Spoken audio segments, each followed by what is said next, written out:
এই মনের অভিলাষ তারপর কি জানো ও বিলাস কুঞ্জে দিও বাস নয়নে হেরিব সদা যুগল রূপ রাশি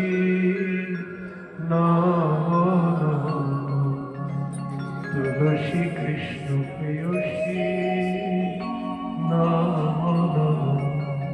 আমরা কি চাইছি গো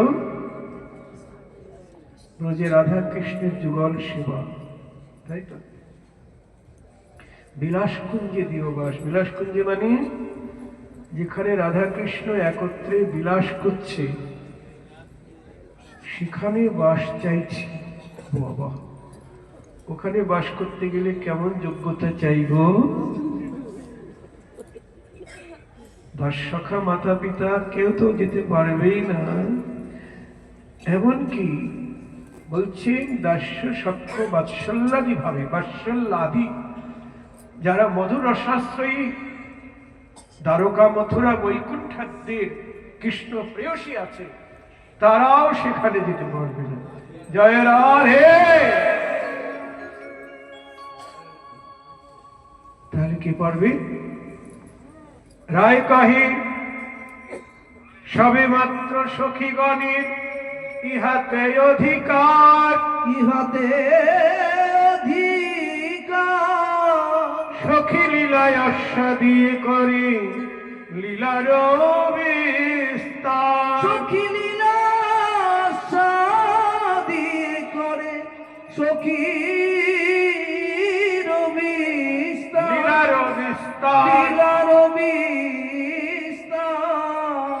একমাত্র সখীদের অধিকার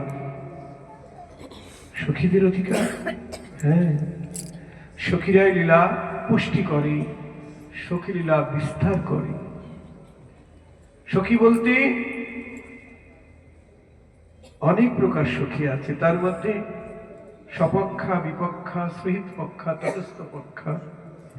হ্যাঁ এখানে যারা সপক্ষা সখী তারা হলেন ললিতা বিশাখাদি সখীগণ এরা কিন্তু কুঞ্জের ভিতরে বাস করার এদের অধিকার নেই মনে রাখবেন তারা বাইরে গবাক্ষরন্ধ্র দিয়ে লীলা দর্শন করে আর যে বিলাস কুঞ্জের ভিতরে ওখানেও সখীরা বাস করে কোন সখী প্রিয় নরম সখীগণ জয় রাধে প্রিয় নরম সখী মানে যারা মঞ্জরি বা রাধা চরণের দাসী এদেরকেও সখী বলা হয় সাধু আবার বলুন সাধু যুগল সেবা কে কে পেতে চান হাত তোলেন সবাই চাইছে না হাত তুলছে না সবাই তুলছে না তো হাত সবাই চায় কিন্তু হাত তুলতে লজ্জা পাচ্ছে যাই হোক অনেকে হয়তো গোপাল সেবা করে না না গোপাল সেবা করলে পরিপূর্ণ কৃষ্ণ প্রাপ্তি হবে না যুগল সেবা করতেই হবে মহাপ্রভুর এটাই মহাদান শ্রী চৈতন্য মনোভীষ্টম স্থাপিতং যেন ভূতলে স্বয়ং রূপ গোস্বামী কদা দদাতি হ্যাঁ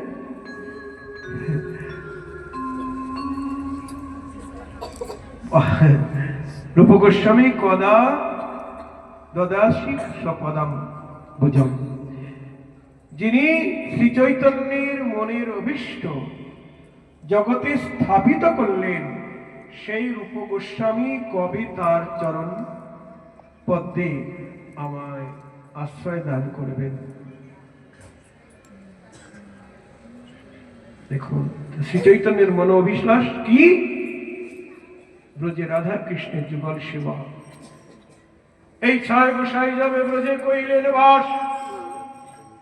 তারপর কি রাধা কৃষ্ণের নিত্য লীলা করিলেন প্রকাশ এই ছয় গোসাই রবি করুণা করিবে ব্রজে রাধা কৃষ্ণ সেবা অবশ্য পাইবে ব্রজে রাধা কৃষ্ণ সেবা পাই